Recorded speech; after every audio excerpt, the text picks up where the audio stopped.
if you're wondering what I'm doing, I'm actually counting all the money that I know I'm supposed to have. I'm supposed to make me a billionaire, but I just can't seem to find it.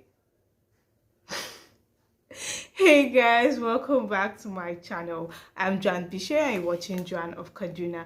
Now in today's video, I'm going to be talking about how I was supposed to be a billionaire. I will have been a billionaire at 25. But now you're a Nigerian, you're a young Nigerian. If you are a young Nigerian living in Nigeria, born by Nigerian parents, living in Nigeria, a lot of us, they have financial education, like real proper financial education. The education we got from our parents were go to school, read your books, you will get a good job and everything will be fine.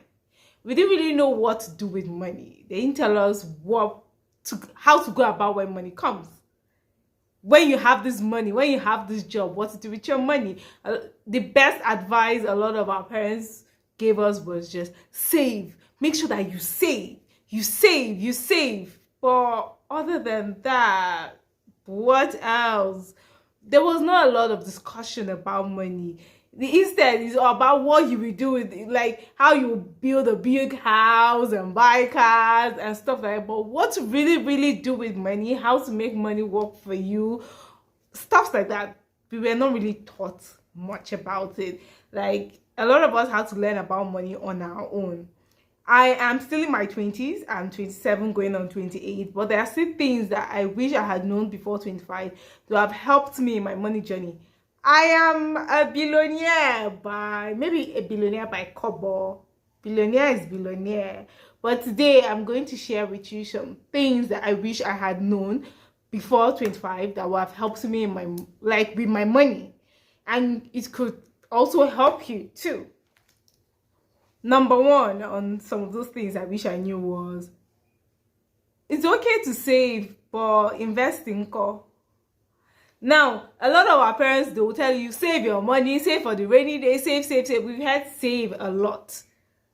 But what about inflation? What about depreciation? What about the valuing of the naira? All those things are foreign to us. And now that the naira is doing jigby jagba, we don't just understand what's going on. We are now trying to now understand, okay, people say we should save. But I'm not, what's the value of me saving?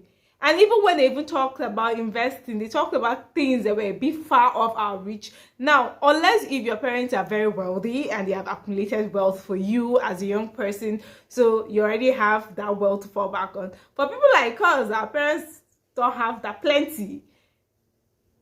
The kind of investment that we were hearing about were things that were a bit far off our reach, like investing, like property, investing in property. You need to have worked a bit for you to be able to invest in property, and it depends on how much you earn. So it kind of seemed like a bit far off our reach, and we didn't know. They didn't tell us. We didn't know about maybe short-term investments, long-term investments, how to do other apart from maybe one or two topics in economics in secondary school. We didn't know a lot about investing. And from someone like me, I was blank. It was when I got my first job, like job. That was when I started researching about investment.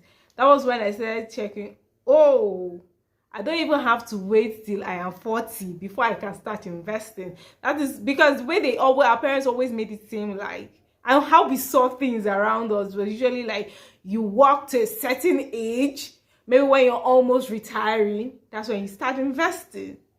When it shouldn't be the case.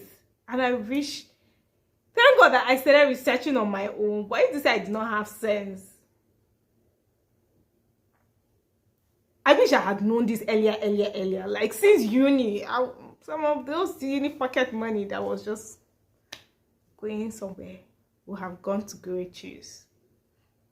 Another thing I wish I knew was space out your big expenditures, or like say stupid decisions. Some Of our parents, they say they are stupid financial decisions, but for us young people, it's like some of those things are things that make us happy. Those gadgets, that bone straight hair, that trip we've been wanting to go on, that bougie restaurant. It's great to have the good things of life, but at the same time, it's going to be better for you and your pocket and your bank account if you can space out those good things in life. Rather, you should put them as rewards for you doing something. You should put them as rewards to you attaining a certain goal or a certain thing. You could put you buying that new car you've been eyeing. You could say, okay, when I reach so amount of saving, I can be able to buy this for myself. That kind of thing. Use those things that people might term as stupid financial decisions as great perks for you achieving greater financial points. Let me put it like that. You want the good things of life. It's good. You're human. You're always going to have good things of life. No matter how they preach that you don't need it, you don't need that, you will still buy it. But why don't you do yourself a service instead of this service by spacing it out? You cannot be going on holiday and be buying the car and be buying the hair and be buying everything in 1 month. You're going to be a slave to your money because you're going to be living on bashi to bashi, as credit to credit. You're going to be slaving after your money instead of just doing what you can do and enjoy yourself. So I wish I had known that I shouldn't pack all my stupid decisions together, space them out, so that it will help me and help my money and help my mental mind, like my peace of mind. Because when you're always in debt, you're not going to have peace of mind. You're looking at that, when you're even looking at that boat straight, it will be annoying you because there's no peace of mind. You're still thinking of the base you're carried on top of it. Like, you're still going to be paid in how many months salary. Space it out. Another thing I wish I knew, this one, I think this one should supposed to be my number one. I think I wish I knew was, don't put the naira on your head. Put it here. So that anything you just it's just for that. Hey, if you're Nigerian, living in Nigeria, from 2015 till now, you have seen the doings of the naira. And in most recent times, the naira has just been jigby jagba that we are not even understanding anymore. Dear young people, the world is global. Thank God for technology.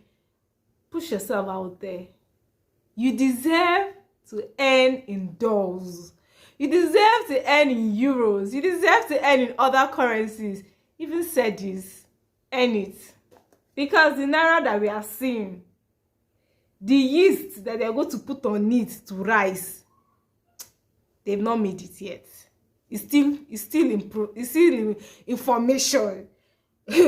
So help your money, help yourself, because you deserve it.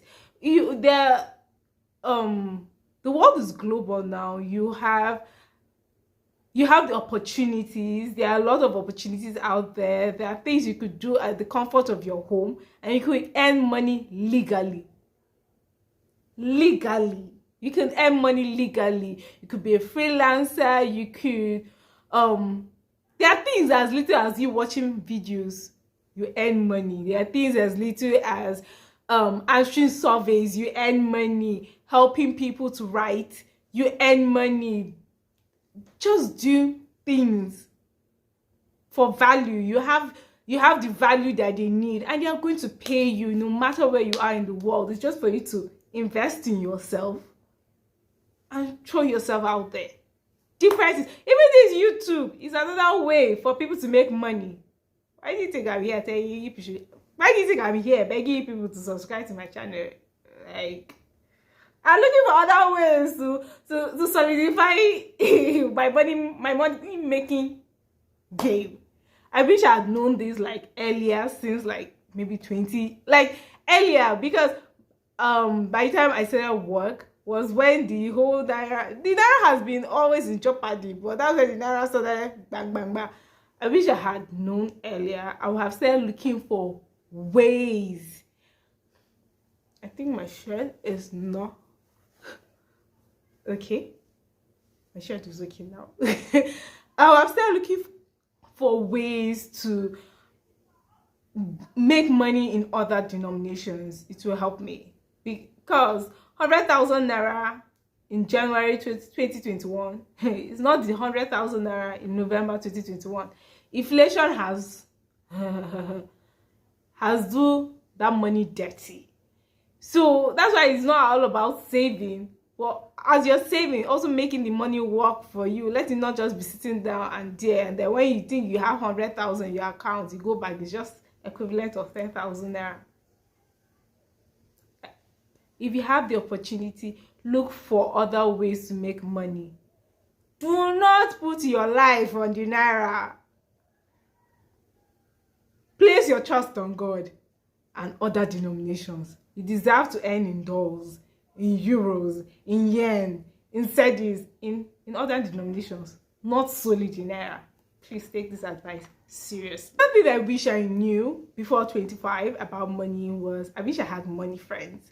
Now, what I mean by money friends were friends that had the mindset of money, like how they wanted to make money, how they wanted to make money work for them. People that were really intentional about money and not just about spending, about making money. Yes, everybody was all about, I'm going to make money, I'm going to make money. And then when we started getting our jobs, like, okay, let's just see how life goes. You know, you only live once. Let's just see how life goes. I wish right from the get-go, I had people around me that weren't just all about, let's just see how life goes. They were more about, okay, now that we've started earning, let's start thinking about our retirement, because it's never too early to start thinking about retirement.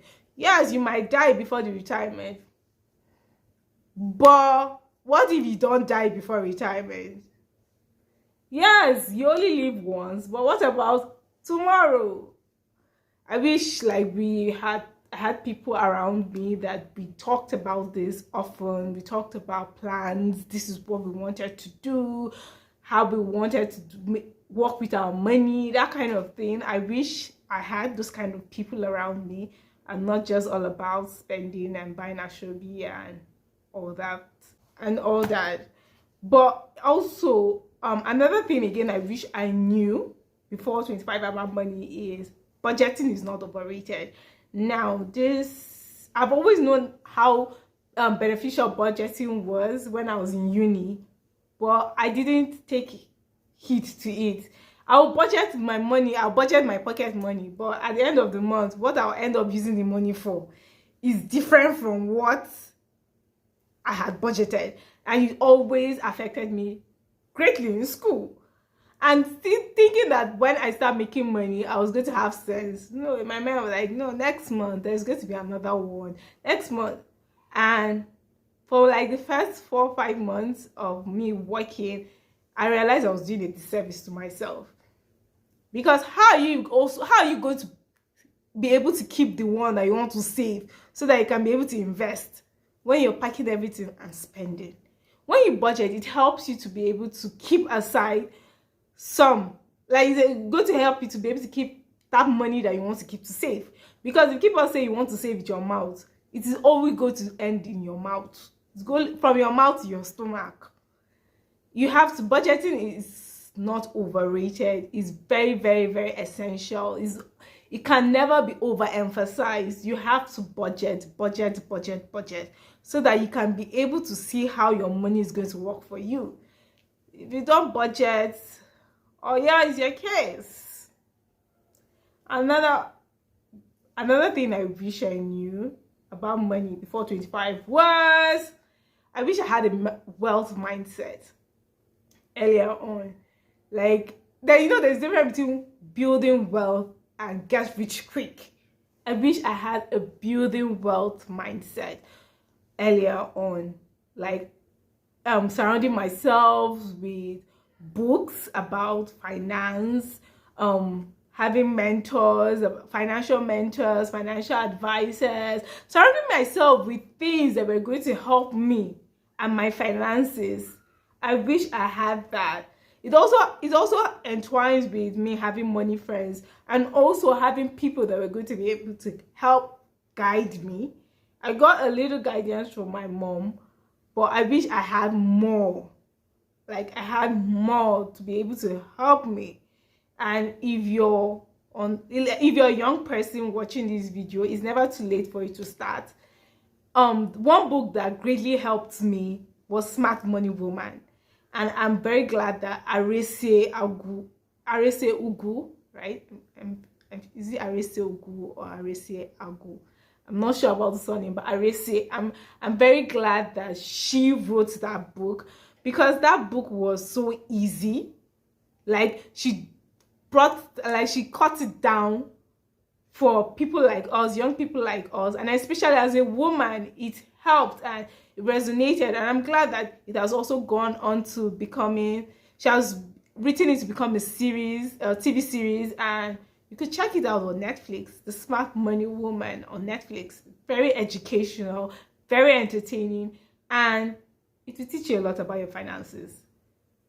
It's the baby steps that you need to start talking about your finance. It cannot be emphasized that financial education is very, very needed for young people, especially living in Nigeria. Young people in Nigeria, we're all about, we want to make money, but we don't know how to go about it. And it's just all about the closest or the next big thing to us becoming billionaires, and bam, we're onto it. But it should go beyond that. It should go about, okay, maybe we get that next big thing that makes you money. How do you go about making sure that money keeps on making you more money? Like how you have to make sure that that money keeps on making you more money. It's something that is not taught in schools. They don't teach us this in schools. I don't know if they teach them, if they teach in those things in schools now, but financial literacy is one thing that a lot of Nigerians are really, really lacking. And thankfully, I have the opportunity to get resources, and you too can get resources. You could reach out to people that are financial experts, follow who know road, read books about finance. Google is your friend. What you don't understand on Google, you can ask human beings. But to me, a lot of things I've learned about finance I've learned it through the internet.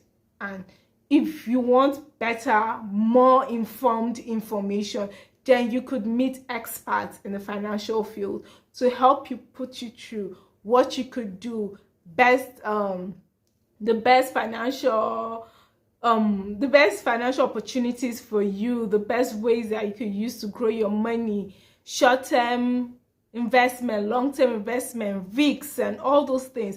Another thing that a community, I think, yes, a community in Nigeria that I think is also great is Money Africa. Yes, that community is also great. I've been getting some free resource from them on social media and through their email. This thing, I want to join their community, like join the community real soon. But that's also a great place for you to start if you're a young person in Nigeria and looking for how you want to be more financially literate. So on that note, I think that I've been able to convince you and not confuse you that I would have been a billionaire at 25 if only I'd done these things and more. Even if it was a billionaire in Kobo, billionaire is billionaire. So on to being a billionaire in Naira and maybe dolls in the nearest future. And to be able to help me achieve that, please subscribe to this video so that I can become a billionaire in dolls. Please subscribe to this video, like, share. If you really enjoyed this content, like, please, because when you like, it helps other people to also get to watch this video and see and also enjoy what you've enjoyed. If you feel you've enjoyed the video, and if you also feel that if you also have other resources or things that you think young people should be able to know about their finance or things that you know could help them in their financial journey, in their money journey, how to be more money conscious, money wise, things to do and things not to do, please comment down below. I love to read your comments, and I love to hear from you guys and learn from you guys, because I want this to become a community of people that learn from each other. So until my next video, this is English. Until my next video, please keep on being good for yourself, and you can be the change you want to see in the world.